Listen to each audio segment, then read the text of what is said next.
ଯେତେବେଳେ ମା ଗର୍ଭରେ ଛୁଆଟିଏ ସଂସାର ହୁଏ ଭଗବାନଙ୍କୁ ଭାଇ କଥା ଦିଏ ଯେ ପ୍ରଭୁ ସର୍ବପ୍ରଥମେ ଯେତେବେଳେ ସଂସାରକୁ ଯିବି, ସର୍ବପ୍ରଥମେ ଯେତେବେଳେ ଧରାଧାମକୁ ଯିବି, କେବଳ ଆପଣଙ୍କର ନାମକୁ ତୁଣ୍ଡରେ ଗାଇବି, ଆପଣଙ୍କର ନାମକୁ ସଦା ସର୍ବଦା ଜପ କରିବି।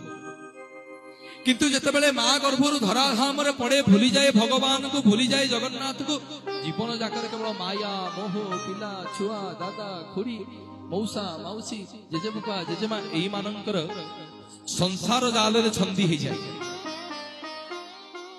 ସଂସାର ଜାଲରେ ଛନ୍ଦି ହୋଇ କେବଳ ଧନ ପଛରେ ଗୋଡାଏ ଓଲଟ ସଂସାର, ଧନକୁ ଆଜ୍ଞା ଓଲଟେଇ ଦିଅନ୍ତୁ।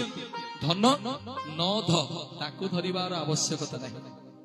ଯାହାକୁ ଧରିବାର କଥା ତାକୁ ଆମେ କେତେବେଳୁ ଆଡ ଆଖିରେ ଆଜ୍ଞା ଆଡ କରିଦେଉଛେ।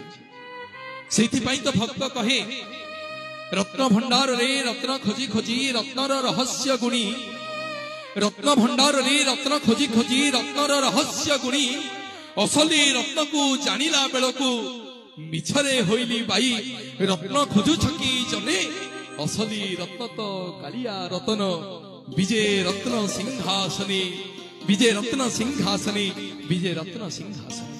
ସେ ହଉଛନ୍ତି ଅସଲି ଧନ ଆଜ୍ଞା। ଜୀବନରେ ମୋ ମହାପ୍ରଭୁଙ୍କୁ ଯିଏ ଧରିଲା, ଏ ଧନକୁ ଯିଏ ଧରିଲା, ଗ୍ୟାରେଣ୍ଟି ସହିତ ଆଜ୍ଞା କହୁଛି କୋଉ କୋହେନରୁ ହୀରା ବି ପାଇଲେ ତାର କିଛି ଅସୁବିଧା ହବନି। ମହାପ୍ରଭୁଙ୍କୁ ଧରିବାର ଅଛି, ଭାବରେ ଭକ୍ତିରେ ତାଙ୍କୁ ଧରିବାର ଅଛି। ସେଇ ଭକ୍ତି ଆପଣ ମାନଙ୍କର ଅଛି। ସେଇଥିପାଇଁ ଆପଣ ମାନେ ବହୁ ସଂଖ୍ୟାରେ ଉପସ୍ଥିତ ଅଛନ୍ତି ମହାପ୍ରଭୁଙ୍କର ନାମ ଶ୍ରବଣକୁ କର୍ଣ୍ଣପାତ କରିବା ପାଇଁ। ପୁଣି ଥରେ ଆପଣ ମାନଙ୍କ ହାତ ଟିକେ ମିଠା ମିଠା କରତାଳି ଚାହିଁବି। ମହାପ୍ରଭୁଙ୍କର ଆଶୀର୍ବାଦ, କୃପା, କରୁଣା